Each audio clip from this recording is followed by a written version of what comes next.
XSFM입니다. I, D, W, K. 그 알실의 유승균 PD입니다. 국내 언론의 소비자들 사이에서 외국 눈치 좀 그만 보고 살자는 지적이 나온 지는 좀 됐습니다.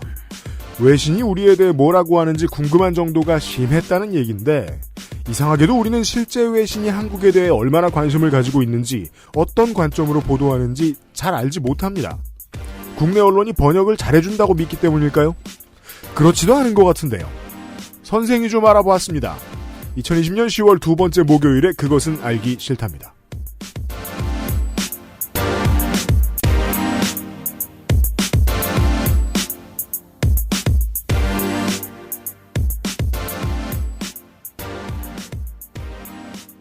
지구상의 청취자 여러분, 그중에서 한국과 중국의 청취자 여러분께서는 연휴 잘 보내셨습니까? XSFM의 시사교양 프로그램 그것은 알기 싫다 384회 목요일 순서입니다. 윤세민 에디터가 있고요. 네, 안녕하십니까. 윤세민입니다. 중국은 아직 큰 명절이 또 남아있지요? 그렇죠. 네. 네. 쌍십절도 남아있고. 그래도 저는 마스크는 쓰고 놀 줄 알았는데. 네. 아니던데요? 막 옥토버 페스트 같은 걸 하더라고요. 그거 하면 안 되잖아요. 그렇죠. 뭐 컵도 돌려먹고 그럴 텐데. 그래가지고 2000년, 10년대 초중반에 국내에서 그런 걸 흉내내가지고 아주 거대한 수준 크기의 맥주 파티 같은 거. 네. 넓은 공터에서 하고 그러면 아예 중국인 단체 관광객들의 수요를 먼저 받은 다음에 그런 행사를 만들기도 했었어요. 지자체가 도와줘가지고. 인천에서는 저거 치맥 파티도 했었잖아요. 그렇죠. 치맥 파티 말씀드리는 거예요. 네. 한국 치킨 먹으러 오는 거예요. 그냥 중국인 관광객들이. 이번에 그래서 중국인 관광객들이 그 비행기 타고 제주도 상공에서 네. 치킨 먹고 그냥 돌아가는 관광 상품도 있었다고 하잖아요. 국내에서는 비슷한 거 많이 하는데 치킨이 빠져 있을 뿐이죠. 네. 항공사들이 일부 그 파트에서만 특수를 좀 노린 게 있는 모양이더라고요. 바뀐 게 많아요. 그러거나 말거나 저희가 지난 방송을 하고 연휴 사이에 세상은 바뀌었죠. 어떻게요? 테스형의 세상으로. 그렇습니다. 남들보다 피로를 빨리 느끼는 김민아 시사 아저씨가 많이 지적하고 다니더라고요. 정치권은 제발 나훈아 얘기 좀 하지 마라. 맞아요. 예. 왜냐하면 정치권이 그 얘기로 운을 떼서 좋은 얘기를 할 리가 없거든요. 네. 자기 하고 싶은 얘기로 끝날 테니까. 네. 안 그래도 이게 또 그 테스형 가사 세상이 왜 이래 이런 가사가 현 정권 비판하는 거라고 네. 숟가락 얹으려고들 하고 있죠. 그러니까 말이에요. 세상이 왜 이래 같은 가사 안 쓴 사람이 뭐 얼마 있다고. 그러니까요. DJ DOC도 쓰고. 네. 신신혜 씨는 뭐 그 분야의 강자죠. 뭐 음악적인 거장이라고 해서 꼭 지금 세상에 대한 이해가 깊을 거라고 생각할 필요 없잖아. 나훈아 익스클루시브 잘 보셨길 바라고. 한 번만 방송하는 거라는데 중국의 토렌트 같은 데에서 엄청나게 유통되고 있다고 합니다. 그게 이제 토렌트 같은 거라면 문제가 안 되는데 토렌트 같은 게 아니고 정식 서비스하는 사이트가 네. 토렌트 같은 걸 받아서 함부로 다운하지 마세요. 네. 그것은 알기 싫다는 나의 마지막 시도 퍼펙트 25 전화영어 이달의 PC로 만나는 컴스테이션 대한민국 1호 반값 생리대 29days 면역 과민 반응 개선에 도움을 줄 수도 있는 알렉스에서 도와주고 있습니다. 사람들은 면역 과민 반응을 잘 알지 못합니다. 그러나 우리가 말할 수 있는 것은 단 한 가지. 알렉스는 면역 과민 반응 개선에 도움을 줄 수 있는 건강 기능식품입니다. 혹시 광고를 듣고 계시는 본인이 면역 과민 반응이라고 생각하신다면 알렉스가 당신에게 도움이 되어 드릴 수 있다는 말이죠. 비싸서 안 사시겠다고요? 그럼 당신이 지금까지 그것 때문에 쓴 비용이 얼마인지 계산해보세요. 카카오톡으로 지난 수업 내용을 확인하고 반복해서 연습할 수 있습니다. 늘어난 실력을 매일 알려주는 전화영어 Perfect 25.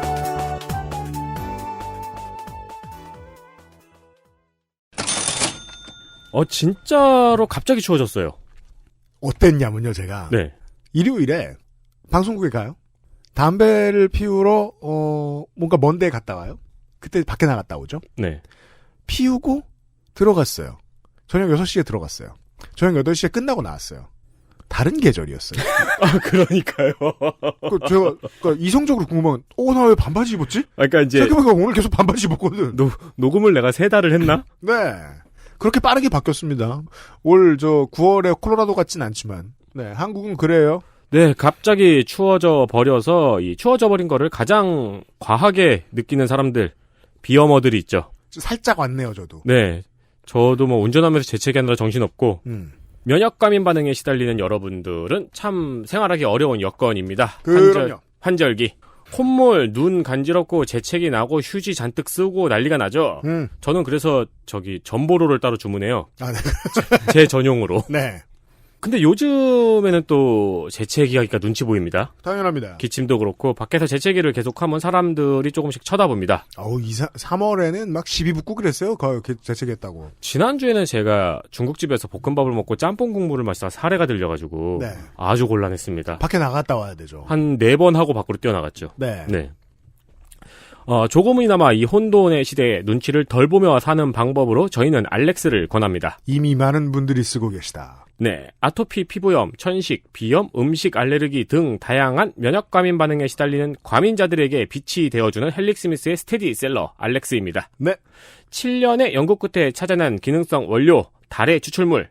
국내 최초로 면역과민 반응 개선 기능 개별 인정을 식약처로부터 받았습니다. 그렇지요. 이건 저희가 법적으로 할 수 있는 말입니다. 그럼요. 헬릭스미스의 자사몰보다 더 싸게 액세스몰에서 만나보실 수 있습니다. 물론 이건 헬릭스미스 입장에선 치사하겠지만 법적으로 저희가 할 수 있는 일입니다. 그렇습니다. 더 싸다 저희가. 네.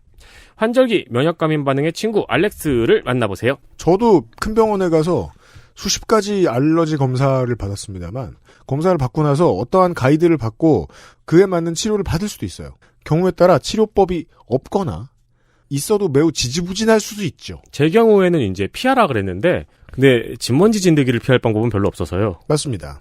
그리하여 알렉스를 쓰는 분들이 많이 있습니다. 네. 액세스몰에서 확인하시고요.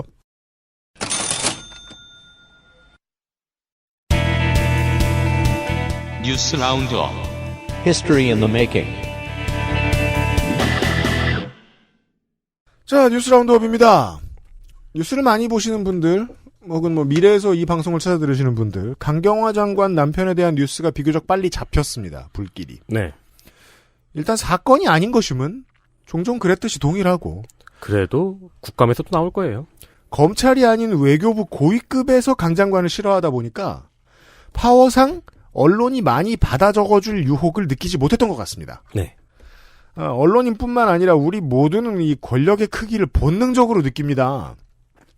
저는 그래서 이해찬 대표가 최근 퇴임 후에 한 말, 정치 빼고 200년간 수구가 권력을 잃은 적이 없다는 이야기에 사실 크게 공감합니다. 체제 전복이란 체제 반복에 지나지 않습니다. 천천히 변화하자면 때가 묻어야 하니까 민주당도 곳곳에 때가 묻어 있다는 거는 저희 청취자 여러분들이 가장 잘 이해하실 문제일 겁니다. 이건 저희가 국감 때도 많이 얘기하고 선거 때도 많이 얘기하는 겁니다. 또한 그들에게 때가 묻었다면서 그 때 자체인 쪽에서 공격하는 것 혹은 그 때 하나도 안 묻혀본 수혜자 쪽에서 공격하는 것 모두 계속 그랬듯이 앞으로도 그럴 겁니다. 야당의 비위 사실은 주로 돈이 걸려 있고요. 본인이고요. 직에 있을 때 직을 이용해서 수익까지 창출했거나 수익 창출원을 위해서 직을 활용하는 수준인 경우가 많습니다. 네. 여당 관련 비위 뉴스는 주로 본인의 가족이나 지인의 이야기고요. 수익과 무관한 경우가 많고 보도되는 돈의 액수가 일상적이고 본인에게 직이 있으나 없으나 했을 것 같은 행동에 대한 뉴스들이 많습니다.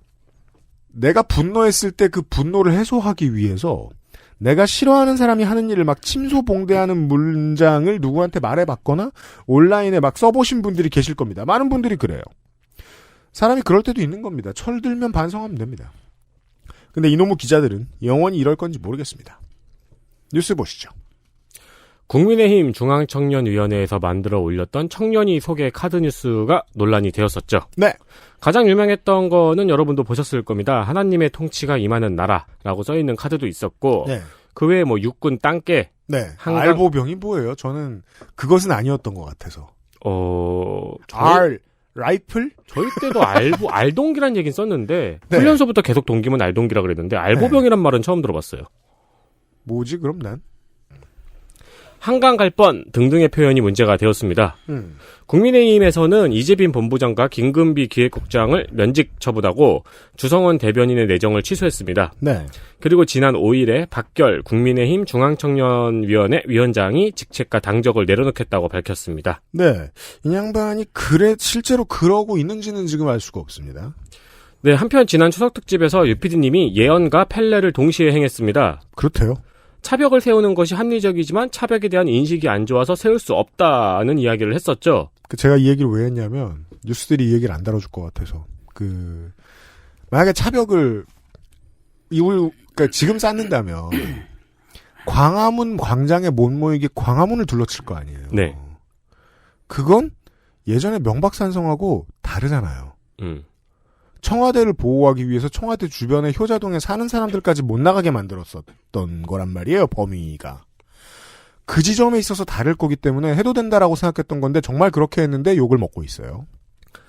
네, 그래서 경찰은 합리적으로 차벽을 세웠습니다. 네. 그리고 예언이 맞아 떨어지게 차벽 논란에 대한 야당의 명명과 언론의 보도가 이어졌습니다. 그렇게 됐네요. 내가 그런 말을 기억이 안 났는데 에디터가 얘기해줘서 기억났어요.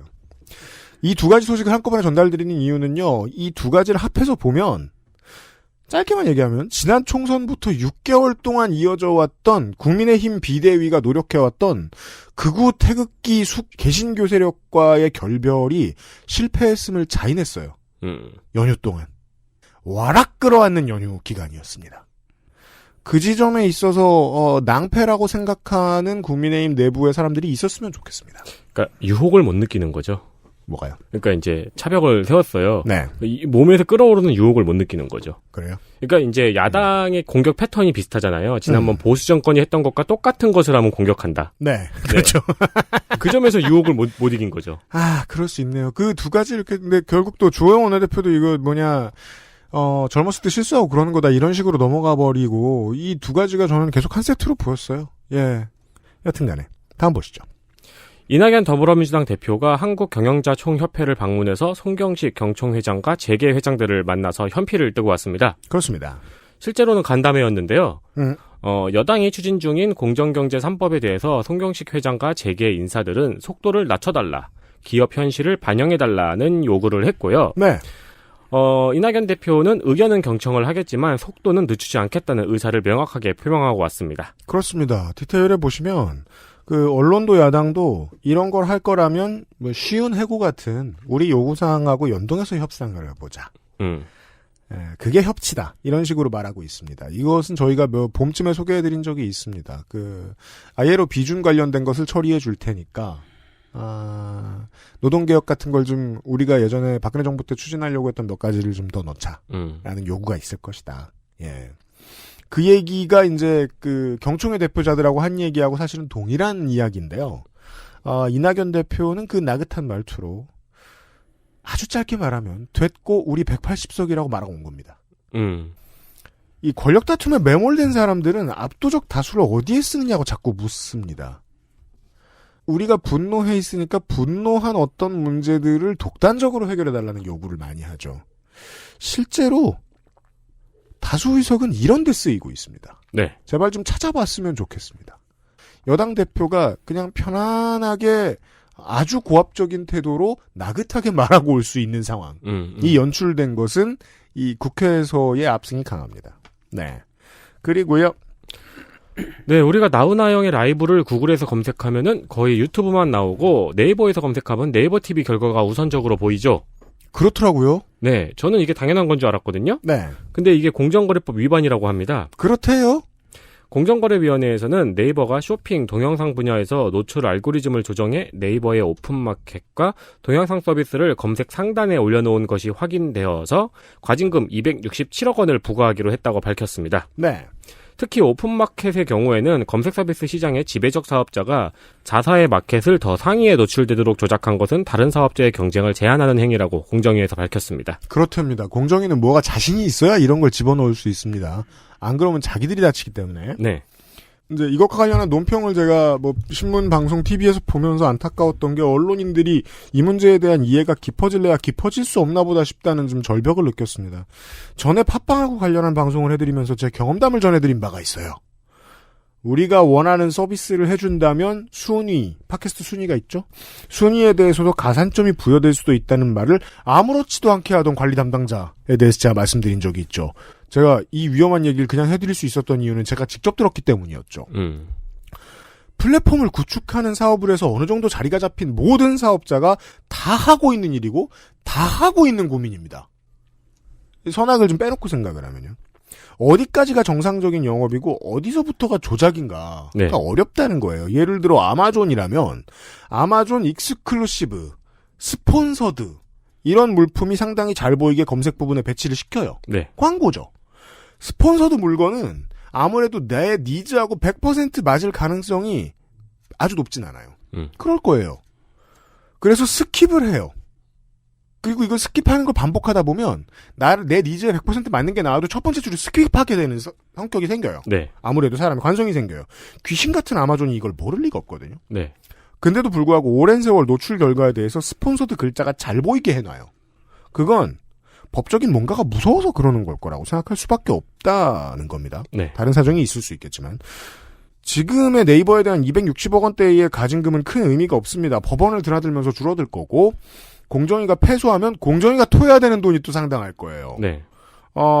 다만 광고비를 비싸게 받은 다음에 그걸 받고 검색 위치 변경 서비스가 그런 게 있다는 걸 일반 소비자들이 최대한 모르게 해야 그 광고 서비스의 효과가 좋거든요. 이거 업자로서 제가 잘 알고 있습니다. 이걸 모르는 쇼핑 중개업자는 없어요. 이런 문제가 있고 한국에서는 한국어 사용자 전용 가두리 양식장 형태의 검색 결과 이런 서비스를 즐기는 국내의 모든 다른 플랫폼들이 많아요. 이 서비스 업체들의 철학의 문제 두 가지 이건 널리 고민을 좀 해볼 문제라고 생각합니다. 네. 그냥 나쁘다 이런 말 하기 전에 이게 그냥 죄 이러고 넘어가면 전 네이버가 억울할 거라고 봅니다. 다시 모두가 하고 있으니까요. 장기적으로는 국장 차장하고 술 먹고 성매매 같이 하고 골프 같이 친 다음에 광고비가 올라가고 출입처 기자 대접이 좋아지고 했는데 막상 광고가 하나도 안 되는 신문지면 광고 크기는 그대로고 대신 기업 실드 치는 기사의 수준만 점점 더 노골적으로 변한다. 가장 고약한 불공정거래입니다. 언론의 뒷광고가 아무리 봐도 패턴상 제일 심각해 보입니다. 제가 이거 유튜브 뒷광고 이슈 때부터 계속 고민했는데 언론이 제일 심각해요. 재계하고의 커넥션이 정말 중요한 건 그중에서는 건설회사가 있습니다. 근데 건설회사가 언론사나 방송사 많이 운영하죠. 네. 지방에도 그렇고 중앙에도 그렇고. 그런 것들 언론이 검찰 편을 드는 저 애매한 공생관계는 어떤 스폰서십이 있을까? 이런 고민하고도 비슷하고 오히려 좀 더 준법에 가깝습니다. 이 네이버의 문제는요. 네. 네. 고민 많이 해봤으면 좋겠습니다. 다음은요. 도널드 트럼프 미 협중국 대통령. 네. 코로나를 사흘 만에 물리치고 부활했습니다. 그러셨답니다. 여기서 사흘은 3일입니다. 물론 그 사흘에 논란이 있습니다. 자기가 걸리고도 무시하고 있었을 며칠 네. 포함되어야 되기 때문이죠. 네. 그리고 이거는 약간 이제 여담으로 나오는 음모론인데 안 낫다. 네. 네. 나을 수가 없다. 사실 저희 녹음하는 타이밍에 며칠 더 지켜봐야 되긴 해요. 네. 네. 그리고 퇴원하자마자 마스크를 벗고 코로나 별거 아니라고 한 뒤에 경기부양책을 인질로 삼아서 미국 증시를 떨어뜨렸습니다. 그렇습니다. 대단한 사람이에요. 미국 증시까지 떨어질 줄은 몰랐겠습니다만 이건 정말 똑똑하다고 생각해요. 저는. 트럼프 대통령은 낸시 펠로시 하원 의장이 경기 부양안에 선의로 협상을 하고 있지 않다고 비난을 하면서 경기 부양안 협상을 대선 이후로 미뤘습니다. 이 둘은 관계가 없지만 하여간 이렇게 했습니다. 네. 문제는 이 발표를 장중에 트위터로 발표해서 주식도 순식간에 떨어졌다는 거죠. 그렇습니다. 제가 왜 똑똑하다고 했냐면요. 이 경기부양책으로 인질극을 하면서 공화당과 자신을 한 큐에 다시 공동운명체로 묶어버렸습니다.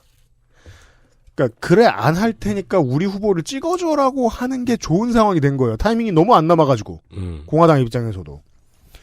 주말 중에 국내 언론이 말이에요.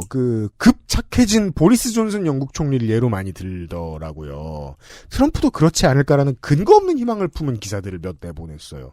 전 아무리 봐도 오히려 보소나루 대통령에 더 가깝지 않을까라고 생각했거든요. 네. 아내와 국회의원 하는 아들까지 다 감염됐었는데 난 나았지롱 하면서 강한 자는 마스크 따위 필요 없다. 보소나루 대통령도 이랬었거든요. 그러고서 그냥 다니고 있었거든요. 이 지점에서 우리에게 도움이 되는 얘기가 어떤 게 있냐면, 이 사람들은 실제로 나았으면 안전한 사람들일 가능성이 높잖아요. 네. 재감염의 경우 같은 경우에는 서로 다른 대륙 간의 변형, 코로나 바이러스에 다시 걸리는 경우가 몇 억분의 1로 있다고 하죠. 그런 케이스가 아니면 안전한 사람들이 맞아요. 네. 우리 생활로 놓고 보면 1단계로 돌아가는 날이 오면 극장과 공연장이 열리겠죠? 같이 온 일행은 같이 앉아야 하지 않느냐는 반문을 하는 사람들을 봤어요. 트럼프하고 보소연의 사례로 말씀드리면 비유가 괜찮을 것 같더라고요. 길에서 시민들이 동료 시민을 봤어요. 어떤 새끼가 마스크를 안 썼어. 그 새끼가 난 자꾸 괜찮아 노래를 부릅니다. 그럼 괜찮구나 하고 지나가나요? 규칙은 사회 분위기의 문제잖아요. 저는 이런 때 보통 보수적인 얘기 많이 합니다. 멀리서 봤는데 일행인지 아닌지 알 수 없는 사람들이 막 3, 4, 5 앉아 있어요. 경기장에 있는 나도 볼 수 있고 집에서 TV를 보고 있는 사람들도 볼 수 있어요. 그럼 다른 건 몰라도 에이 나도 아무데나 앉을래 하면서 땡깡 피다가 직원하고 시비 붙는 사람이 나올 가능성만큼은 100%입니다. 그렇죠. 규칙을 지키는 게 훨씬 더 과학적입니다. 그러니까 굴러 떨어지지 않을 텐데 차문도 열고 운전하시든지. 네. 다음 보시죠. 여기서 말하는 차문은 차 창문이 아니죠. 그 헬기처럼 이렇게 박정희 헬기처럼. 그렇죠. 그 경부고속도로 지을 때.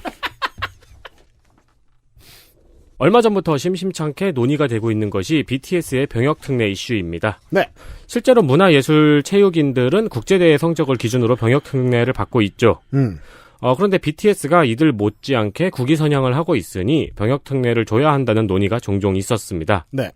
이에 대해서 6일 민주당 노웅래 의원이 정관용의 시사자키에서 문화체육예술인 중에서 대중문화예술인에게만 병역특례가 없는 것은 차별이라며 BTS에게도 병역특례를 줘야 한다는 취지의 인터뷰를 했습니다. 네.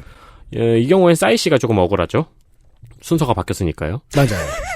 그리고 앞엔 또 이렇게 그 예비군 통지서하고 이병 통지서를 한 번에 받으셔서 이 가사 내용이에요. 네. 예비군으로 군을 간 것은 아닙니다. 네. 한편 같은 날 이낙연 대표는 BTS가 먼저 요구한 것도 아닌데 정치권에서 맘대로 논의를 이어가는 것이 다소 조심스럽다고 밝혔습니다. 네. 노웅래 의원이 철학이 꽤 부족해 보이는 말을 했는데 결국 노 의원도 의제만 던진 겁니다. 좀 억울할 수는 있습니다. 결국은 시민사회에 논의가 있었으면 한다. 의제만 던진 거다. 이렇게 말하고 끝을 냈었거든요. 인터뷰를 다시 들어보니까. 시민사회에 던졌으니까 시민으로 말하자면 정치인으로서는 이낙연 대표의 견해가 가장 적절했던 것 같고요. BTS가 이 시점에서 이유가 두 가지예요. 국위 선양, 매출 등의 이유로 군을 안 가면 모든 게 망가질 것 같습니다. 일단 신비스러움을 포함하고 있는 상업성이 훼손됩니다. 매출에 악영향을 끼칠 겁니다. 그리고 레벨상 비교 가능한 인물인 엘비스하고 비교될 수 있습니다. 엘비스 프레슬리는 군대를 갔죠. 스포츠 국제대회 입상은 앞에서 말한 사회적 합의의 문제입니다. 저는 이런 때 자꾸 보수적인 얘기를 한다니까요. 체육인과 예술인은 그 점이 가장 다릅니다. 체육인은 일찍 은퇴합니다. 예술인이 한철이라고 말하면 예술인에 대한 모독입니다. 그래도 아이돌은 한철이잖아요. 모독이라니까? 하면 안 된다니까? 자, 만약에 그래미 같은 거로 특례를 준다고 하죠. 여전히 새롭고 논란 그득합니다. 사례도 없고요. 매출을 운운합니다. 이건 너무 삼성공화국의 국회의원이 하는 말 같잖아요. 빌보드 순위 3위 이내. 세상에. 그러면 카디비가 나도 한국 가면 군대 안 간다는 가사를 써주는 거 말고는 무슨 긍정적인 일이 있겠는지 모르겠습니다. 자, 가오 떨어진다. 고 보고요. 코로나 얘기를 하겠습니다. 연휴 기간의 코로나19 확진 현황입니다. 네. 먼저 부산의 경우 이비인후과를 방문한 4명이 확진 판정을 받았죠. 네. 해당 확진자들과의 접촉자는 140여 명으로 밝혀졌습니다. 네. 대학원생이나 알바생 이런 사람들이 아닌가 봐요. 동선이 좀 많았습니다. 그렇습니다. 네. 이제 병원에 의료진도 있었고 의료진과 네. 접촉한 모든 환자들. 네. 네. 이분들의 공통점을 잠시 후에 좀 짚어드리죠. 또 부산에서는 노래방 운영자가 확진 판정을 받았고 뒤이어 손님들이 확진 판정을 받았습니다. 네. 현재 확인된 접촉자는 약 20여 명입니다. 그렇습니다. 정읍 소식은 뉴스에 많이 나왔죠. 네. 가족이 모였다가 마을 사람들이 확진 판정을 받는 일이 있었습니다. 왜냐하면 전북은 이런 아웃브레이크가 없었기 때문에 이제까지 이 정도만 해도 아웃브레이크라고 볼 수 있는 거예요. 그렇죠. 서울에서 고향을 찾은 가족이 감염이 되고 이웃에 사는 분도 감염이 된 사례입니다. 네. 정읍에서는 마을 주민들에게 이동 제한 명령을 내리고 어린이집과 노인정을 폐쇄했습니다. 그렇습니다. 솔직히 이분들이 뭘 못한 게 몇 퍼센트의 책임이나 있겠습니까? 그럼에도 시민들의 긴장도가 풀어지는 때는 올 것이고 지금도 그런 조짐이 보인다는 느낌은 있어요. 네. 오늘은 코로나 개인의 생활에 대한 얘기를 좀 집중해보면 이 즈음에서 늘 있을 만한 문제점을 보시면은요. 중소도시의 확진 비율이 높지 않은 이유는 비율 말이에요. 숫자는 작을 수 있죠. 인구 밀도나 여러 가지 이유가 있겠지만 시민의 동선이 길어요. 네. 그래서 동선을 잘 기억한다는 점이 일단 대도시와 좀 다릅니다. 내가 집이 예천이야. 근데 뭐 막 줌바 댄스나 생활 조경 같은 걸 배우러 다닌다. 그러면 안동의 시내로 갈 겁니다. 거긴 꽤 멀어요. 서울 수도권 입장에서 보면. 네. 근데 하나도 안 막히기 때문에 겁나 가깝습니다. 정읍에는 그 정도가 있어요. 뭐 줌바 댄스 배우러 정읍 시내로 가면 될 거예요. 네. 근데 우리 정읍 사무실에서 사무기 수리를 주문한다. 아니면 뭐 중요한 배송을 받고 그건 검수도 하는 일도 필요한 어떤 소요가 있다. 그러면 전주나 광주에서 오는 사람을 만날 가능성이 높죠. 예. 대도시 촌놈들에 비해서 일일 생활 권역이 넓어요. 대신에 각 지역 공무원들 간의 파악이 늦으면 좀 더 귀찮아지는 문제는 생길 겁니다. 그러면 며칠 딜레이가 되면서 좀 위험해질 수 있죠. 근데 그런 문제는 아직 발생하지 않은 걸 보면 지역의 공무원들이 잘하고 있다는 얘기예요. 생활에 있어서 그런 측면이 있고요. 부산이 좀 독특합니다. 시민들의 확진 동선을 트위터에서 관심을 많이 가지길래 제가 일일이 봤어요. 정말로 시내 맛집들이 운영 중단 스티커를 붙여놓은 이유를 알 수 있습니다. 부산 시민 여러분들이 많이 보셨을 거예요. 동선에 목욕탕이랑 돼지국밥집이 너무 많습니다. 아, 정말요? 네. 감기 걸린 줄 알고 경남식 민간요법을 썼다는 뜻입니다. 아, 그렇구나. 열나네? 목욕탕을 가자. 네. 돼지국밥을 먹자. 그렇죠. 저도 그래요, 사실. 이전엔 저도 그랬어요. 서울에선 돼지국밥집 안 가니까. 저는 이제 목욕탕 갔다가 순댓국을 먹거든요, 늘. 예. 부산이 그간 워낙 평온했기 때문에 생길 수 있는 문제이기도 합니다. 네. 예. 이 동료 시민의 역할이 중요하죠, 아무래도. 예. 그러니까 열나면 국물이랑 사우나가 아니라 자가격리를 해라. 아, 그렇죠. 네. 라는 얘기를 서로 얘기를 해줘야 되는 문제입니다. 네. 한편 서울에서는 강남구에서 있었던 가상화폐 설명회에서 나오는 확진자가 늘어나고 있습니다. 이 관악구의 무한그룹이라고 지난달에 그 문제가 됐던 것도 숨겼는데 결국 가상화폐였습니다. 네. 네. 무한그룹이더라고요. 네네, 맞아요. 문제는 가상화폐 업체는 지금 업종 분류가 되어 있지 않아서 가상화폐나 부동산, 주식 투자 설명회 등이 카페에서 소규모로 이루어지고 있다는 겁니다. 그렇죠. 그리고 이거를 방역당국에서 제지할 방법이 없다는 거죠. 왜냐면 방역당국에서는 시설이나 업태를 규제할 수는 있는데 그렇죠. 시민들이 하는 활동을 규제할 수는 없기 때문입니다. 당연합니다. 네. 그 설명회 자체는 활동이니까요. 네. 문제는 또 그뿐만이 아니고 가상화폐 투자 설명회 자체가 저희가 예전에 말씀드렸죠. 소금쟁이나 이희진 씨 사건과 비슷하게 운영이 되거나 지인들을 끌어들이는 다단계 형식으로 운영이 되고 있다는 점입니다. 맞습니다. 이에 금융위에서도 이에 대해서 주의를 당부했습니다. 네. 저 같은 사람이니까 이렇게 말할 수 있는 건데요. 이 포인트를 좀 주의를 주변 사람들한테 시키면 좋을 것 같아요. 이 업종을 조심하면 될 것 같습니다. 전문성이 필요 없는데 입을 잘 털 필요가 있고, 네. 시설에 투자할 것이 거의 없는 사업장이라는 공통점이 많이 보입니다. 그런 곳에 가는 걸 조심하시는 게 좋을 것 같습니다. 네. 네. 저희 건물에도 덜어 있거든요. 있죠. 네. 거기 꼭 문을 열어놓고 있냐, 꼭. 에어컨 좀 잘 틀지. 빨리 뛰어가잖아요, 이렇게. 축지법으로. 그리고 가상화폐 요즘 투자 안 해요. 여러분. 이런 특징을 잘 기억해 주십시오. 주변 분들을 다독입시다. 뉴스 라운드업이었습니다. XSFM입니다. 안 되긴 안 되고 느리긴 느리고 충분히 고민해보았지만 나는 내가 무엇을 모르는지 모르겠다. 컴스테이션에 들려주십시오. 저희가 전지전능한 것은 아니지만 당신과 함께 고민해볼 의지는 있습니다. 주식회사 컴스테이션. 100% 국내 생산, 유해물질 무첨가. 품질은 그대로, 가격은 절반. 까다롭게 챙겨 잘 만든 생리대. 세상의 반을 위한 반값. 29days.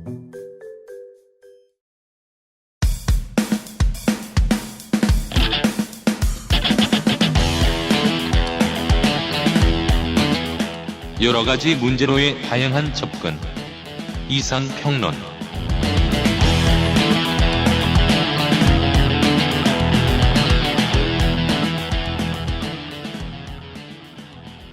가을에 선생을 만났습니다. 어서 오십시오. 네, 안녕하세요. 손이상입니다. 잘 지내셨습니까? 그냥 누워 있었습니다.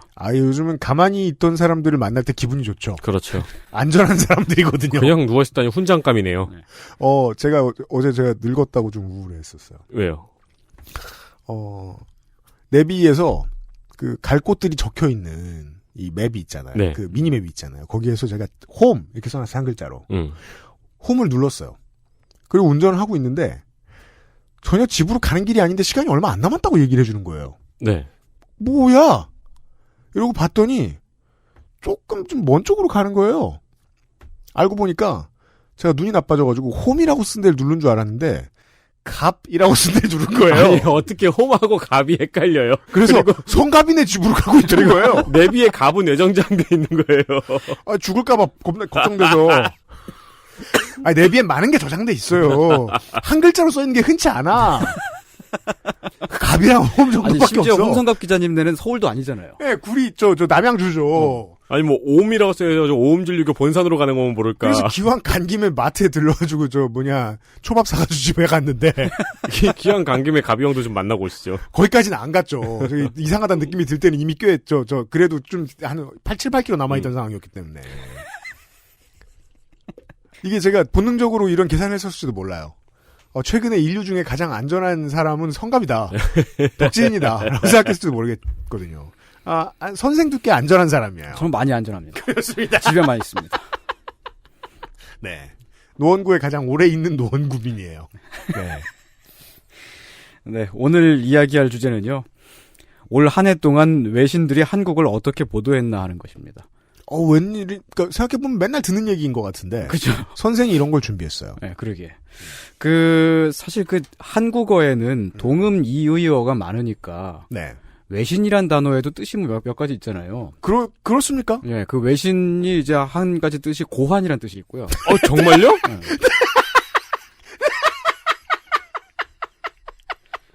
네. 정치인 고오환 씨 아니고요. 그분 정치 은퇴하지 않았을까? 그리고 다른 뜻으로 외국의 통신 이런 뜻이 있는데. 네, 참고로 고오환 씨는 두 분이죠. 토막 지식.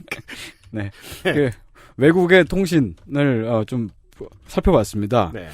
근데 사실 외신이라고 해도 영어랑 불어 뉴스밖에 검토를 안 했는데요. 네. 그렇게 할 수밖에 없었고 저는 다른 나라 아는 말은 게 못합니다. 없습니다. 네. 한국말도 못하고. 네. 하여튼 그래도 세계의 주요 뉴스라고 칩시다. 네. 치고 특히 이제 그 코로나 방역과 관련된 그 한국의 사회적 풍경들을 외국 뉴스들이 어떻게 그려냈는지를 짚어보는 게 오늘의 이야기입니다. 네. 그 전에 몇 가지를 말해두고 시작해야겠네요. 하나는 당연한 얘기지만 외국에 전달되는 언론 보도가 국가 이미지에 미치는 영향이 지대하다는 겁니다. 그럼요. 예. 우리가 국가 이미지 같은 것까지 신경을 쓰는 사람이죠. 많이 쓰죠? 네. 많이 씁니다. 우린 꽤 많이 씁니다. 예. 네. 어느 날부터는 국가 브랜드라는 단어를 많이 썼죠. 네. 그리하여 우리는 지금 오랜 세월 과도하게 아만다 사이프리드에게 미안함을 가지고 있잖아요. 강남 스타일 물어봤다가. 네. 네. 언론 보도는 그 나라에 대한 소식이 가장 빨리, 가장 광범위하게 퍼지니까 이제 더 이미지에 더 많은 영향을 주는데요. 맞습니다. 국내 언론에 예를 들면 프랑스 관련 소식이 나올 때가 있잖아요. 네. 대부분 불태웁니다. 차를 뒤집고요. 그렇죠. 파이어. 거의 시위대가 그런 것들이 많이 나오니까. 테니스 라켓으로 최루탄을 받아치고 있어요. 네. 그래서 이제 요즘에 한 20살쯤 되는 그 친구들 얘기 들어보면 프랑스 하면 떠오르는 이미지가 거의 다 그런 거더라고요. 폭동이더라고요. 불타는 거리. 불타는 거리. 그런 이미지가 이렇게 들어오게 되는 거죠. 뭔가 골목. 루브르나 이런 걸 떠올리는 게 아니고. 마찬가지로 프랑스에서도 한국 뉴스가 나왔다 하면 거의 북한하고 관련돼가지고 나옵니다. 항상 북한이 쐈다. 그런 뉴스가 좀 크게 보도가 되고요. 프랑스에서 한때 김정은이 얼마나 언론인들 사이에서 인기가 있었는지에 대해서 홍 박사가 설명을 해드린 적이 있어요. 네. 네. 제가 프랑스에 살 때 북한이 연평도에 보온병을 떨어뜨린 적이 있습니다. 그렇죠. 수고해서. 그때 제 친구들이 왜 오늘 좀 과도하게 크게 웃으시네요. 요즘 마음이 많이 힘드시거든요. 제가 그래요. 안상수 좋아하잖아. 그렇지. 네, 추억의 이름이네요, 안상수 씨. 네. 그때 그 당시에 제 친구들이 저한테 너 괜찮니? 야, 너네 집 어떻게 돼? 프랑스 친구들이. 자꾸 그렇게 물어보는 거예요. 네. 우리 집 멀쩡한데. 사실 우리 뭐 한국에 살고 있을 때는 뭐 북한에서 뭐 뭘 한다고 해도 별로 신경도 안 쓰잖아요. 그럼요. 근데 이미지가 그쪽에선 그렇게 박혀 있는 거죠. 항상 좀 이렇게 전쟁 중인 나라, 교전 중인 나라. 그러니까 외국인 선수들이 드래프트가 돼도 한국에 안 오려고 그러고 그런 사람들이 있단 말이에요. 네. 예, 그 주식 투자자들도 외국에서 한국에 투자를 꺼리는 그 주요한 이유들 중에 하나가 안보적인 불안 때문에 그렇다고 그런 얘기를 들은 적이 있습니다. 스포츠 얘기 나와서 말인데 이 한국도 이스라엘도 외국인 선수들을 좀 후하게 잘 쳐줍니다. 왜냐면 잘 안 오려고 그러니까. 네. 텔아비브 이러면 텔아비브는 겁나 안전합니다. 텔아비브 바깥에서 자꾸 누구를 괴롭히니까 그렇지. 이스라엘이. 근데 안 오려고 그러죠. 거기 중동 이러면서. 그렇죠. 네, 그렇죠. 예. 항상 어디서 막 폭탄 터지고 그런 이미지죠. 게다가 오려고 하더라도 이렇게 지도에서 서울 위치를 보고 깜짝 놀라서 안 올 수도 있어요. 아, 그렇죠. 이렇게 가까워? 네. 사실은 그렇지 않은데도 이제 그 어떤 뉴스가 크게 많이 자주 보도가 되면은 그런 이미지가 굳어진다는 거고. 근데 이제 프랑스에서 맨날 불지르는 이미지는 사실 그게 이미지가 그런 게 아니고 실제로 그렇습니다.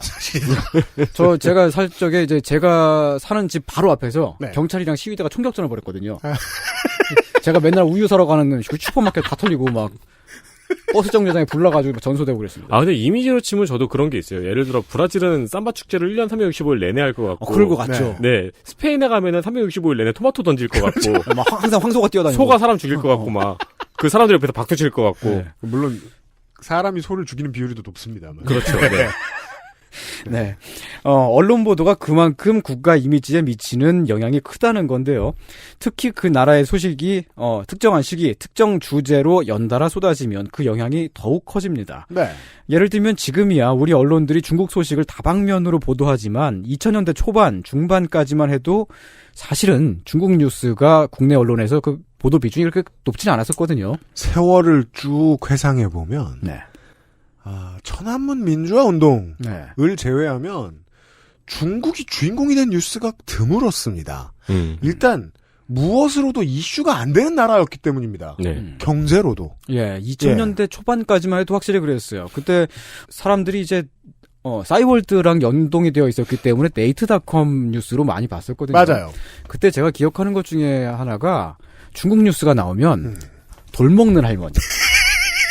뭐 이렇게 밧줄 타고 등교하는 초등학생. 주로 기인. 예, 기인들 나오시고. 케이블카 타고 등교하는 학생. 할머니. 손톱 안 자르는 할아버지. 이런 것들이 많이 나왔었어요. 방사형 손톱 발톱을 가진 네. 할아버지 네, 할머니. 손톱이 되게 동글동글하게 이렇게 맞아요. 이렇게 그런 정도의 보도가 좀 나오는 정도였었는데. 그거 보면 시장 과자 먹고 싶잖아요. 네. 아니, 그리고 이상하게 네. 세대별로 차이가 나는데 네. 저나 제 주위 세대들은 가끔 얘기를 해보잖아요. 그러면 중국에 대한 이미지가 전부 다 주성치 영화로 만들어져 있어요. 예. 네, 그래가지고 세대들은 그렇죠. 중국 사람들이 다 주성치 영화에 나오는 사람들일 거라는 상상 같은 걸 가지고 있어요. 그렇죠. 그 주성치 영화에 나오는 조연 같이 생겼을 거. 네. 사실 안 그렇잖아요. 그렇겠죠. 지금의 아이들은 이제 상하이의 스카이라인으로 중국을 그렇죠. 지금은 완전히 이미지가 달라졌죠. 첨단 도시로. 제 세대 때만 해도 세상에 이런 일이가 중국이었어요. 네.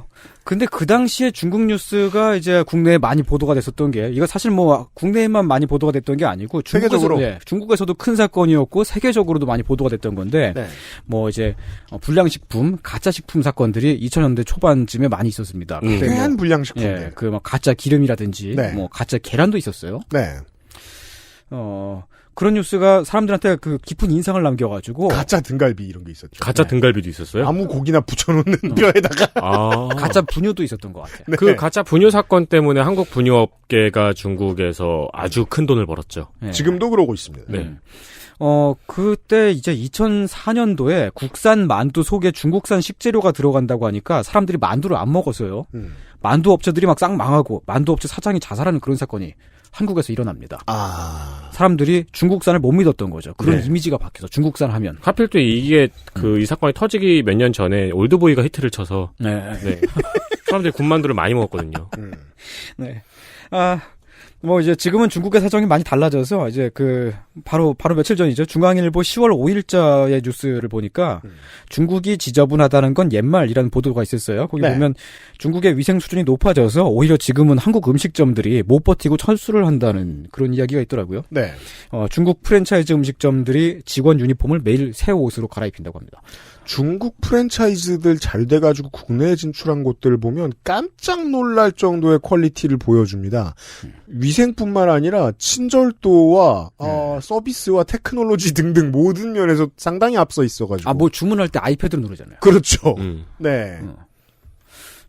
네, 그렇습니다. 하여간 그 과거의 중국 관련 이미지 그런 것들이 그 뉴스를 통해서 아직까지도 이제 제 세대나 특정 세대, 세대 윗세대들, 예, 그렇게 네. 고정이 되어 있죠. 이제 그런 뉴스를 많이 접한 세대가 있고 지금 세대는 그렇지 않지만 그러면 이제 그 세대에게는 그 많은 그 영향을 주게 되는 거죠.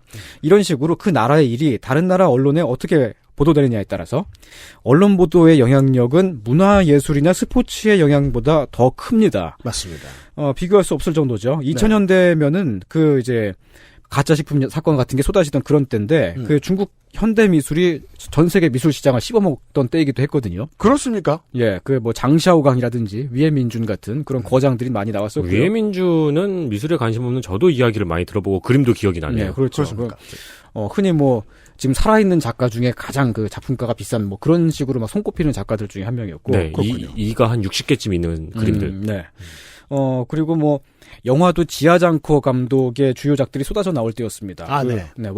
왕취한한 감독의 영화는 그 베를린 영화제에서 곰돌이상을 받기도 했고요. 네. 뭐 그런 때였는데, 그러니까 그때 이미 그 중국 예술이 세계적으로 손꼽히는 수준으로 올라갔다는 거잖아요. 그래도 언론 보도가 막 그런 좀 이렇게 막 돌먹는 할머니. 그럼 그 이미지가 그렇게 되는 거예요. 아니 그분도 현대미술 아닐까요? 아 그런가? 퍼포먼스였나? 그러니까요. 저 어릴 때 무슨 우리나라 예능 프로에서 한 달인가 동안 그 자전거를 전부 다 뜯어먹는 아이씨가 나온 적이 있는데. 진짜요? 진짜요? 한국에서? 예. 명이 길지 못하셨을 것 같아요. 저도 뭔가 옛날에 TV에서 본 적이 있었던 것 같아요. 그 할아버지, 아저씨가 막 뭐 비행기도 먹고 그러지 않았어요? 네, 뭐 유리도 씹어잡수고 뭐 그런, 예. 또 하나, 이제 그 외신들이 한국을 어떻게 보도했느냐를 말씀드리기 앞서서 이제 짚어야 될 거는. 네. 한국 뉴스는 사실, 외국 주요 외신에 자주 등장하지는 않습니다. 상식적으로요. 예. 이제 G7에 들어가네 만에 하는 실력 있는 나라가 된 건 사실이지만요. 외신 보도에서 그렇게까지 비중이 높지는 않은데요. 네. 한국 뉴스가 주요 외신에서 메인 보도 혹은 특집 취재 등으로 나갈 때는 거의 웬만하면 북한이랑 같이 나갑니다. 외교적 이슈가 제일 크죠. 네. 그렇죠. 네. 북한이 뭘 쏴서 한국 대통령이 이렇게 말했다더라. 혹은 뭐 북한이 총을 몇 방 갈겨서 한국이 이렇게 보복을 했다더라. 그런 식의 뉴스가 가장 크게 보도가 되고요. 그나마 클릭수가 보장되는. 네. 네. 뭐 한국의 뭐 다른 여러 가지 이슈들도 이제 그 작게 조그맣게 소소하게만 아마 보도가 되긴 합니다만. 한국에 돌 먹는 할머니가. 저 아침 7시, 8시에 TV 뉴스 보고 있으면 끄트머리에 지구촌 소식 이래가지고. 네. 꼭 미친 사람들만 나오는. 맞아요. 막. 지구촌 깜짝 소식 이런 거. 인간 자석. 네. 인간 자석 있었고 또 그 아저씨 맨날 나오잖아요. 온몸에 바퀴 붙이고 이렇게 내려가는 아저씨. 롤러맨인가? 왜 바퀴를 몸에 붙여? 아니, 그건 종목 있죠. 여튼. 네. 그리고 저기 그 네이키드 카우보이랑 스파이더맨. 뭔가 그런 뉴스. 네. 로만 자꾸 소비했던 과거가 있었어요. 네. 외신 보도에서 한국의 비중이 높지 않은 거는 한국이 안 중요한 나라여서 그런 게 아니고요. 네. 그 주요국들과 거리가 멀어서 그렇습니다. 멀어서. 네. 인접국이면 여러모로 이제 뭐 상호 교류도 많고. 대만과 일본 언론이라면 다르겠죠. 네.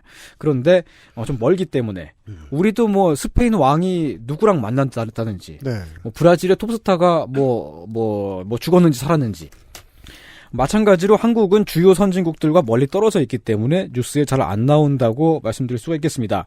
일본이나 중국 등 인접국들은 한국 소식을 좀 더 많이 다루겠죠. 그렇죠. 뭐 아세안 국가들은 다루겠죠. 네, 물론 이제 지금은 이제 뭐 K-팝만 다루는 전문적인 매체라든지 영어 매체로 네. 그런 것도 나오고 그랬는데 일본은 또 이제 극우들의 먹잇감이 한국이기도 하니까요. 네. 네. 사실 일본의 극우들이 어둠의 막 한국 팬들인 것 같아요. 어둠의 한류 팬이죠. 네. 항상 네. 한국을 생각하고 있어. 맞습니다. 근데 최근 몇 년 동안은 한국 뉴스가 주요 외신에 나오는 비중이 부쩍 많아졌습니다. 네. 부분적으로는 이제 한국 영화라든지 그 음악 같은 대중예술에 힘입은 바가 약간 있고요. 발달된 IT 기술력이나 경제력 때문이기도 합니다. 네. 근데 그보다 더 중요한 이유는 외교적으로 다른 나라들과 스킨십이 많아지면서 교류가 확대가 되고, 그러면서 다른 나라들이 한국을 인식하는 태도가 달라졌고 관심도 좀 많아졌습니다. 네. 이걸 뭘로 알 수 있느냐 하면은 구글 트렌드에서 검색 통계를 보면 알 수가 있거든요. 그 언론 보도의 양과 그 사람들의 관심도가 거의 정확하게 비례를 합니다. 한국어 말고 다른 언어로? 네. 전 세계 사람들이 한국을 얼마나 많이 검색했는지를 보면 그 원래 검색량이 별로 많지 않았다가 2016년 12월부터 서서히 높아지기 시작합니다.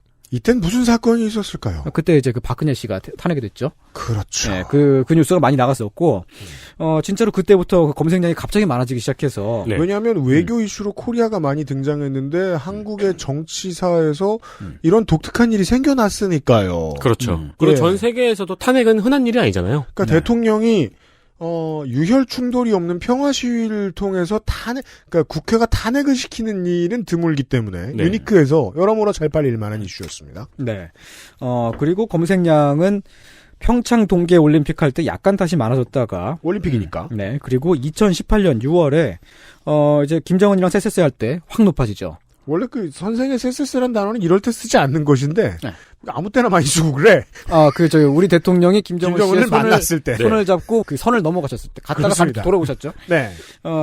그때가 그 구글이 생긴 이래 지구인들이 한국을 가장 많이 검색했을 때입니다. 아, 정말요? 압도적으로요. 진짜로. 확실히 김정은이 국제적으로는 핫하군요. 김정은이 혼자만 나오면 별로 핫하지 않아요. 그렇겠죠. 남북한이 같이 나오면 되게 핫해져요. 뭐 이렇게 트럼프를 만난다거나 할 때도 핫해지고. 네, 그때 그 전 세계 그 거의 모든 그 주요 외신들이 그 소식을 그 실시간으로 보도를 했어요. 실시간으로 다 생중계하듯이 TV에서 다 그렇게 보도를 그렇군요. 하고. 2018년 6월에 그 검색량은 2015년이나 2014년에 비하면 4배 이상 많습니다. 네. 올라갔군요. 네. 그리고 그때가 한국에 관한 외신 보도도 가장 많았고요. 다시 조금씩 낮아지다가 올해 2월에 검색량은 급증합니다. 네. 2월은 뭐냐면 한국에 코로나가 확산되고 있을 때였죠. 이건 좀 이따 마저 얘기하고요. 알겠습니다.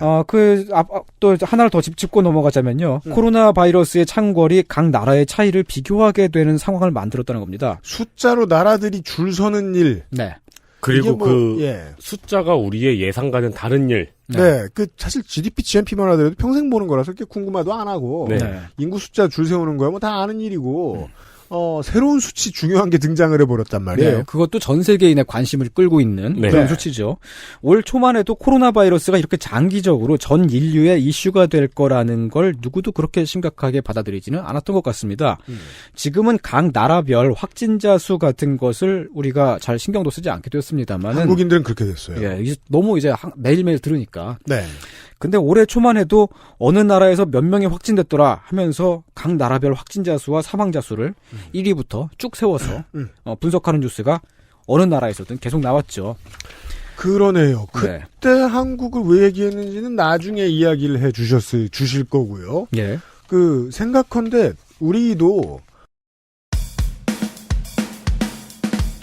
제가 몇 번 그런 말씀 드린 적이 있습니다. 경제 발전 속도와 이 문화와 사상의 원숙기는 늘 겹치지 않고 동아시아의 국가들은 그게 좀 유럽이나 미주의 국가들보다 좀 다르다.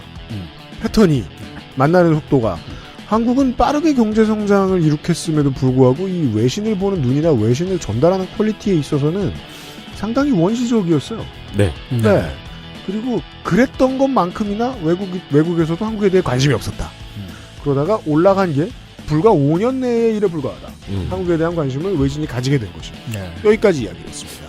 아직도 답답한 것 중에 하나인데 뭔데요? 여전히 중국의 언론이라고 환구시보 인용하는 거 있잖아요. 제가 환구시보를 욕할 때 최근에 중국의 언론이라고 인용을 하긴 했습니다만 네. 그런 것들도 천천히 벗어나야 할 문제죠. 네. 이상평론이에요. XSFM입니다.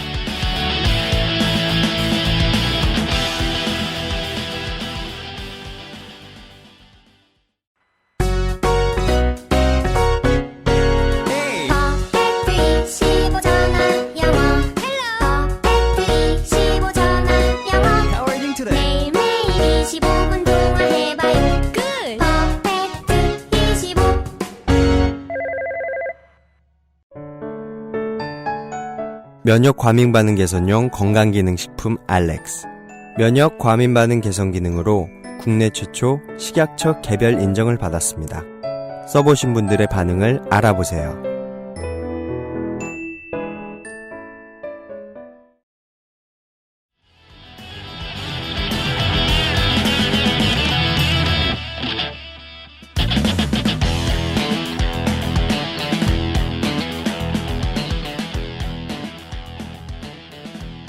광고 듣고 왔습니다.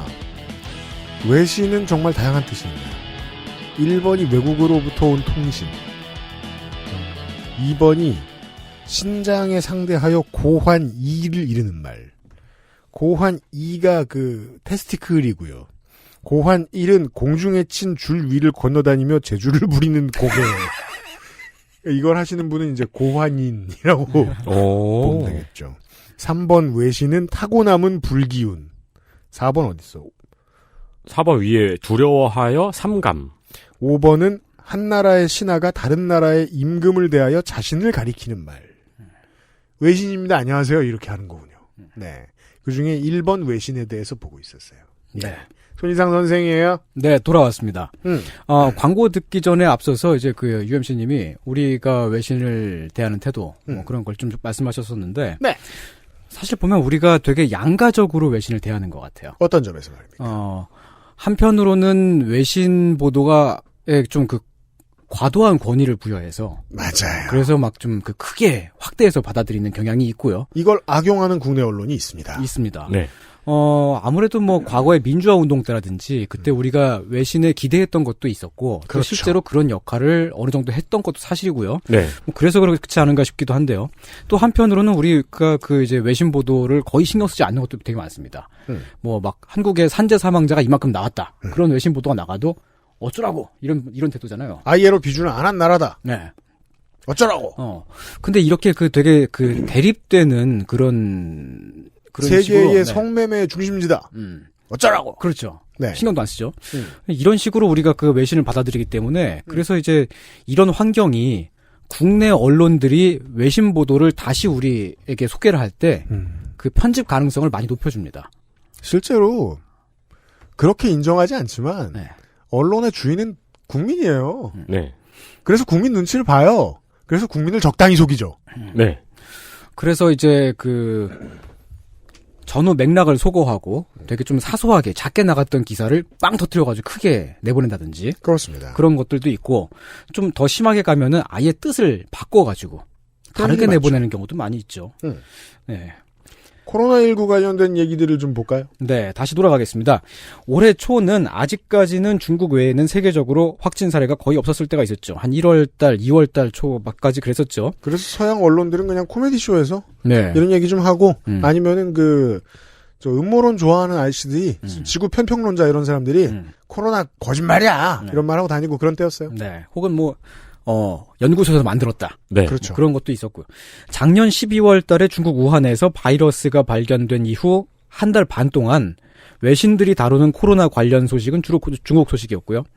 세계적으로 중국 정부의 정보 통제를 비난하는 여론이 컸고 한국에도 그런 거 많이 나왔습니다. 네, 야생동물을 식재료로 거래한다는 우한 시장이라든지 또 대도시를 봉쇄한 아포칼립스적인 풍경을 전하는 뉴스가 전 세계에 계속 나갔습니다. 그러니까 이때까지만 해도 뉴스를 보면 아직 서양이 동양을 보는 시각이 그대로 드러나 있었죠. 그렇죠. 쇼킹 아시아 같은 보도가 네. 있었어요. 지금 와서 보면 진짜 그래요. 이게 되게 어떤 차별적인 시선이 있었을지 몰라요.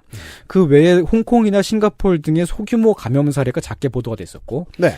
그리고 1월 말 2월 초부터 각 나라가 중국에 거주하는 자국민들을 귀환시켰습니다. 네. 적절한 격리 조치를 한 나라도 있었고 격리시킬 공간을 마련하지 못해서 공항에 머무르게 한 나라도 있었고요.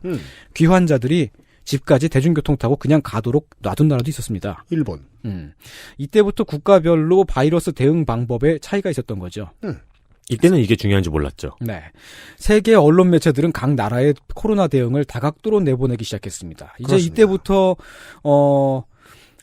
누가 일부러 그렇게 만든 것은 아니지만 그 언론사들이 보도를 이렇게 함에 따라서 말하자면 각 나라의 시스템과 인프라, 의료기술, 문화적 관습 등이 눈에 딱 보이게끔 비교가 되는 그렇죠. 그런 상황이 연출이 됩니다. 우리도 고속도로 해외 사례들을 막 분석하기 시작했어요. 네, 그렇죠. 아프리카 중부 지역의 생활관습의 사례가 자세히 사람들에게 소개될 일이 언제가 있겠습니까? 국내에. 네. 그런데 에볼라 바이러스를 겪었던 중앙아프리카의 국가들이 도로 곳곳에 손 씻을 곳이 마련되었다. 막 이런 보도가 나오는. 네.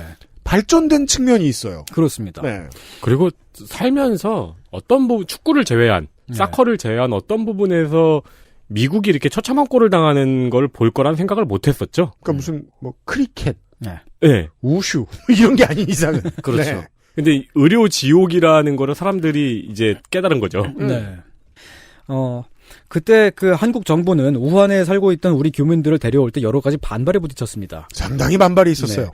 감염자가 있을지도 모르는데 왜 데려오느냐부터 해서 왜 우리 지역에 격리 수용을 하느냐. 그렇죠. 그런 말도 있었고, 격리자가 탈출하면 책임질 거냐. 이런 반발이 많았습니다. 네. 네. 또 한편으로는 그때 격리되셨던 분들 가운데 일부지만은 왜 우리를 격리하느냐. 그렇죠. 식사가 이게 뭐냐 하는 반발도 작게나마 있었습니다. 인권 문제 같은 것을 들어서 이야기하는 신문 칼럼도 쏟아졌고요. 지금도 많아요. 네. 그 무렵에 한국인들이 많이 읽었고 또 SNS 같은 곳에 많이 공유한 뉴스 기사는 단연코 일본 소식이었습니다. 자, 이것은 수치를 가지고 선생이 말하는 거예요. 네. 전부터 이어진 한일 관계와 악감정 때문이기도 했지만 그때 일본은 우한에서 온 귀국자들이 검사도 안 받고 그냥 집에 갔는데 누구를 얼마나 만났는지 추적도 못하는 그런 상황이 있었죠. 네. 사람들이 그런 뉴스를 많이 읽고 많이 공유한 이유는 뭐냐면은 아무도 그렇게 대놓고 말하진 않았지만 우리가 쟤들보단 낫다 이거죠. 네. 까놓고 말해 당시의 집단 감정은 그런 것이지 않았겠어요. 외신을 소비하는 대중의 심리 중 하나입니다. 늘 기저에 있죠. 네. 또 한편 이런 기사도 막 많이 공유가 됐었습니다. 그때 프랑스 정부는 귀국자들을 바다가 보이는 호텔에 격리하고 외부인 접촉은 못하지만 해변가를 자유롭게 산책할 수 있게 했었습니다. 그때 그러니까 아직까지 코로나 바이러스가 전 세계를 이렇게 막 뒤엎을 줄 몰랐던 그 상황에서는 되게 좋아 보였죠. 그러니까 그런 뉴스를 공유하는 이유는 뭐냐면은 쟤들의 인권 수준이 더 높아 보인다는 거죠. 궁극적으로 하고 싶은 말은 우리도 저렇게 했으면 좋겠다 이거겠죠. 자가격리에 대한 국내 그러니까 외신을 뒤집어 놓은 기사들이나 국내 뉴스들이나 이런 반발이 좀 컸던 때였습니다. 네, 격리 수용 문제로 우리 내부에서 반발이 있던 상황이었으니까요. 맞아요. 이때만 해도 중국을 제외하면 한국은 이란, 이탈리아와 함께 전 세계에서 코로나 확진자 수가 가장 많은 나라였습니다. 세계 2위를 다투던 때였습니다. 네. 다른 나라들은 아직까지 사태의 심각성을 알지 못한 채 멀리서 그냥 구경하는 느낌으로 하지만 약간의 불안감을 가지고 세계 소식을 접하고 있었겠죠. 왜냐하면 이탈리아가 터졌거든요. 네. 네. 우리가 그때 일본 소식이나 프랑스 소식 등등을 그렇게 공유하면서 우리가 하고 싶은 이야기를 거기다가 깔아서 그렇게 했듯이 외국에 살고 있는 외국인들도 몇 달이 지나면 한국 소식을 가져오면서 하고 싶은 이야기를 하게 되죠. 네. 아, 그러네요. 2월을 기억해보면. 네. 본격적으로 한국 소식이 외신을 타기 시작한 것은 2월 말이었습니다. 이때는 그렇게 좋은 뉴스가 많이 나가지는 않았었어요. 2월 24일자 타임즈지를 보면 한국에서 코로나 바이러스가 어떻게 그렇게 빨리 통제를 벗어났는가 하는 제목의 뉴스가 나갔는데 타임즈요? 네. 한국에서 하루 231명의 신규 확진자가 발생했었습니다. 그때 총 확진자가 833명, 사망자가 7명이었을 때 보던데 그 기사에 따르면 바이러스 사례 대부분이 대구에 기반을 둔 신천지 예수교회라는 괴짜 종교단체, 괴짜 이센트릭이라고 단어가 있네요. 와 관련이 있다. 곳곳에서 방역 요원들이 뿌리는 소독약 냄새가 나오고 한국 정부는 바이러스를 봉쇄할 기회를 놓쳤고 불안감이 확산되고 있다. 그 취재를 잘한 거예요, 나름? 네. 당시 놓고 보면. 정부를 비난하는 목소리가 커지고 있고. 사실이죠. 대구의 정치인인 김승동은 대구 사람들이 문재인 바이러스로 죽어가고 있다며 공개 시위를 벌였다는 그런 이야기도 기사에 들어 있습니다. 사실 전달이네요. 네. 중국인의 입국을 금지하지 않은 정부 결정에 항의하는 76만 명의 청원이 있었다는 소식도 있었습니다. 근데 여기서 김승동 씨가 등장하는 장면은 약간 저기네요. 네. 그러니까 마치 그러니까 그 나라의 작은 이야기를 외국에 크게 이야기하는 것 같은 느낌이 드네요. 네. 실제로 이 사람은 공천 탈락을 했고요. 네. 네. 그리고 이제 문재인 패렴이라고 적힌 피켓을 들고 선거운동을 했던 사람이라서. 네. 근데 이제 대구의 정치인 김승동 씨라고 하면 대구의 의원 같잖아요. 그렇죠. 네. 그냥 폴리티션이라고 나갔어요. 네. 공탈입니다. 네. 타임즈지의 그 기사에는 그런 이야기와 함께 조지 메이슨대의 한국 학자 안드레이 이름이래. 아브라하미안의 말을 인용해 한국은 높은 진단 능력과 자유로운 언론, 민주적인 시스템을 갖추었기 때문에 환자 수가 급증하는 것처럼 보이는 것이다. 아, 같은 기사에. 네. 그런 이야기도 했습니다. 이 지역에서 이런 걸 갖춘 나라는 또 없다. 그런 얘기가 있는데, 이 지역이라고 하면 동아시아죠. 그렇죠. 그건 뭐냐면은 이제, 진단 능력과 언론 자유 등등이 맥락상 중국에 비해서 한국이 낫다라는 얘기예요. 빨리 진단하고 진단 결과를 솔직하게 언론이 보도한다. 네. 비슷한 소식을 2월 20일 무렵부터 르몽드지, NPR, 가디언, 뉴욕타임스, 레제코 등등등이 보도를 했습니다. 가디언지는 몇 편의 기사를 연달아 내보냈고요. 확실히 그 당시에 우리가 읽었던 국내 언론의 환란상을 기억해 보면 깔끔하네요. 네. 객관적이네요. 네. 객관적으로 나가죠. 비교적. 네. 정치인 김승동이 정치인이지 뭐야. 공탈한 게 뭐가 중요해. 근데 이제 다른 사람도 있을 텐데 대구 시장이라든가. 그리고 또 한 사람이 아무리 유능한 그 특파원이 대구에 가 있다고 해도 하루에 뭐 얼마나 만나겠어요. 그때 대구 시장은 사람들 만나지도 않았고. 그렇죠. 자빠져 있었잖아. 인터뷰 따는 게 쉬운 게 아니에요. 네. 2월 27일에는 포린 폴리시가 컬트 종교와 보수주의자들이 한국에서 코로나 바이러스를 확산시켰다라는 제목의 기사를 냅니다. 똑똑하네요. 보도 당시부터 지금까지 대단히 많이 회자가 된 기사고요. 적절해요. 동사를 사보타지를 썼어요. 네. 영어권 커뮤니티에 이 기사가 잔뜩 돌아다녔고 한국 언론에도 소개가 됐었습니다. 중요한 사례로 소비되었군요. 네. 2월 27일은 국내 누적 확진자가 1,700명을 넘어섰을 때입니다. 심각성에 대해서 뼈저리게 느끼기 시작했을 때입니다. 네. 이 기사에 따르면 한국은 코로나 첫 확진 사례가 나온 후 4주 동안 코로나 정보를 공개하고 적극적으로 대응을 했는데 신용카드 사용 내역과 CCTV를 통한 확진자 동선을 파악하는 등의 첨단 기법을 동원했다. 이 기자들을 궁금하게 만든 점은 역학조사를 하는 기법. 네. 그러나 고열이 있는데도 결혼식과 대규모 종교 집회에 참석한 감염자가 있었다. 31번 확진자가 나온 이후 8일 만에 확진자 수가 30명에서 977명으로 크게 늘었다. 대부분 신천지 신도였다라는 내용입니다. 정확하네요. 그리고 집회 금지 권고에도 불구하고 보수단체들이 반정부 시위를 계속하고 있다는 내용도 상세히 전했습니다. 이건 잊고 있었는데 생각해보면 상당 부분 지금까지 내내 반년간 이 양반들이 역할을 했어요. 네, 그렇습니다. 국내 언론들은 이 기사를 전하면서 컬트 종교와 보수주의자들이 바이러스를 확산시켰다라는 제목을 신천지와 정치의 발목 잡혀라고 내보냈습니다. 우와, 좋은 사례네요, 이거. 네. 이렇게 바꿔내보냈다? 네. 그 신천지라는 이 종교단체를 다루는 방식도 그 외신들이 다룰 때는 섹트, 그러니까 그 종교 분파라고 나갈 때가 많고, 조금 더 그 좀 수위를 높여서 그 표현할 때가 컬트예요. 그러니까. 그렇죠. 컬트라는 말은 평가가 담겨 있어요. 네. 근데 신천지라는 말은 평가가 없죠.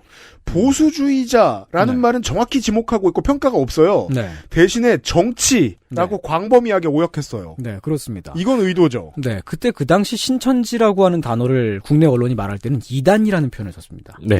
헤레틱이죠. 헤레틱. 네. 완전히 다른 표현이에요. 보수주의자를 정치라고 바꾼 것도 완전히 다른 표현. 완전히 다른 표현. 네. 컬트는 정확한 평가예요. 네. 헤레틱은 헤레틱이나 인피델이라는 단어를 썼다고 보죠. 네. 그것보다는 컬트가 더 정확하거든요. 그러니까 정확히 이제 우리나라에서 이단이란 단어는 장로회에서 심판을 내리는 거잖아요. 네, 맞아요. 그러니까 사실 무신론자거나 기독교를 믿지 않으시는 분들 같은 경우에게는 해당되지 않는 기준이잖아요. 이단이라는 말은. 네, 그렇죠. 네, 사실 이번 신천지 사건 터지고 그분들이 기독교나 이단이나라는 얘기도 많이 하셨고요. 명확한 표현은 아니죠. XSFM입니다. 지난번에 한참 말 많았잖아요.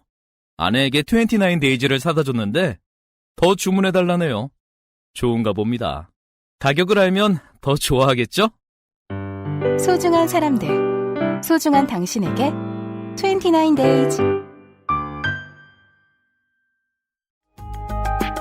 용산 선인상가 21동 1층 130호 주식회사 컴스테이션 서울 02-2120-2337로 전화 주십시오.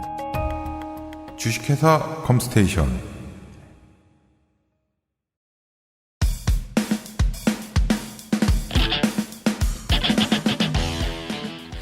이 2월 말 때가요. 구글이 생긴 이래 지구인들이 한국을 4번째로 많이 검색했을 때입니다. 아직 코로나가 뭔지 잘 모르고 자신들이 앞으로 겪게 될 일을 몰랐던 세계에서 비밀스러운 컬트 종교하고 연관된 대량 확진 소식은 세계의 눈길을 끌기 충분했던 것으로 보입니다. 아, 그렇게 결국, 네. 표현하니까 영화 같네요. 그러니까 결국은 좀 현명한 세계 시민들을 통해서 이 보도는 이렇게 소비됐다는 거 아니에요? 아, 이런 사례가 역학조사를 하다 보면 나올 수 있는 중요한 열쇠 중 하나고, 코로나19와 관련된. 네. 이걸 한국이 발견할 만큼 똑똑했구나. 이건 본받을 필요가 있겠구나 정도로 소비됐을 가능성이 높다는 겁니다. 네 번째라고요? 네. 첫 번째는 아까 말씀드렸듯이 남북 정상회담 때가 가장 높고요. 두 번째로 많았을 때가 올해 3월 말 때고, 세 번째는 평창 동계올림픽 때입니다.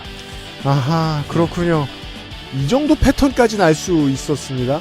국내 언론이 기존에 알고 있는 방식으로 단어들을 헷갈리게 써서 한국이 좀 더 나쁘게 소문나고 있다는 것처럼 보이게 하려는 노력은 뭐 계속 하고 있다. 그건 알겠고, 한국에 대한 관심은 2010년도 중반 이후에 본격적으로 높아졌으며, 네. 그 관심도가 높아진 많은 사례들이 2010년대 중후반에 쌓여 있다. 그렇습니다. 2020년에 집중돼 있다. 네. 까지 정리를 했습니다. 외신을 좀 더 토파 보도록 하겠습니다. 내일 이 시간에. 선생하고 같이 인사드리죠. 윤세민 에디터하고 유승균 PD였습니다. 내일 봬요. 네. XSFM입니다. I, D, W, K